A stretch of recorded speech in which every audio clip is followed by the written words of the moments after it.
బాబాయ్ వాళ్ళు చచ్చిపోయి అనుకుని పోయినాట ముసైతాను చచ్చిన నిలిపోయినాకు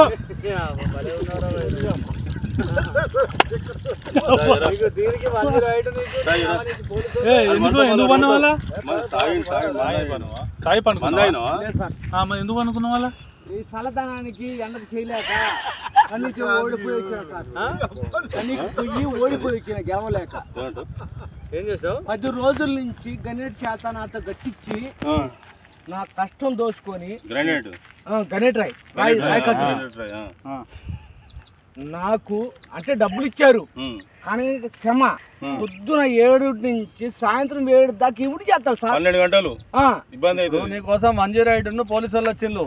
నువ్వు చనిపోయినా అని కంప్లైంట్ చేస్తే పోలీసు వాళ్ళు వచ్చింది నీకోసం ఏదో చేస్తావు పని నువ్వు కాజీపేటలో సార్ ఇక్కడ దాకా ఎట్లా వచ్చినావు ఎవడో లేదు సార్ అడ్డమైందే అంతేనా తీసుకుపోయాడా వదిలిపెట్టాడా అయిపోయిందా పని వచ్చాడు డబ్బులు సార్ దయచేసి మిమ్మల్ని అందరినీ ఒకే రిక్వెస్ట్ చేస్తున్నా ఒక్క 50 రూపాయలు ఇచ్చుకుంటే నేను కంపల్సరీ చేద్దాం కానీ లోపల జారిపోతే ఎట్లుండి మరి ఎక్కడికి లోపలికి నేను దారి పాపనే పట్టుకున్నాను సార్ అంతేనా ఏదో పట్టుకున్నావు అది రాయి పట్టుకున్నావు ఏం పట్టుకున్నావు రాయిని పట్టుకున్నా అయితే ఏ రాయి పట్టుకున్నా మా వాళ్ళు చచ్చిపోయినా